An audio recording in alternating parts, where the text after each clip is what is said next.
आपण म्हणतो नाही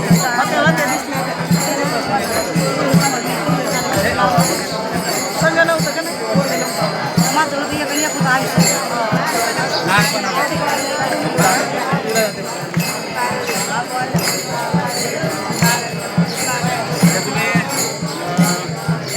जी पालखी आहे ती कुठपर्यंत जातात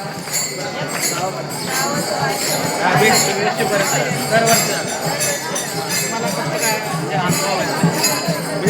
म्हणजे तुम्हाला एक आतुरता आहे का म्हणजे बुवा आता पालखी येणार आहे आपल्या गावामध्ये आता तुम्ही काय काय तयारी करता मग असं काय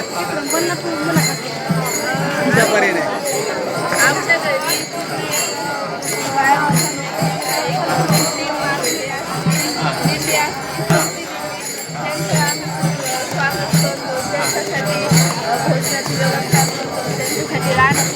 म्हणजे तुमच्या परीने जे तुम्हाला सेवा करता येईल तर ही परंपरा तुम्ही अशी चालू ठेवा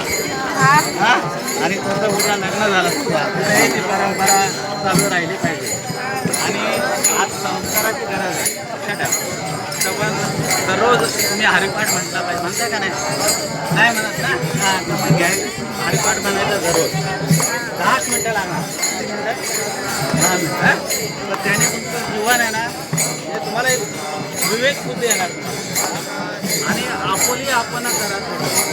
कोण तुम्हाला तुमचा कोणीही उद्धार नाही करणार तुमचा उद्धार तुम्ही करायचा हां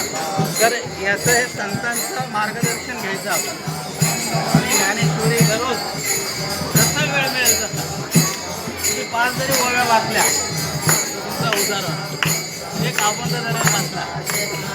तुम्हाला बाकी काही करायची गरज नाही तुमचा सगळा अभ्यास करायचा तुमचा करायचा पण याला वेळ द्यायचा कराल ना तुम्ही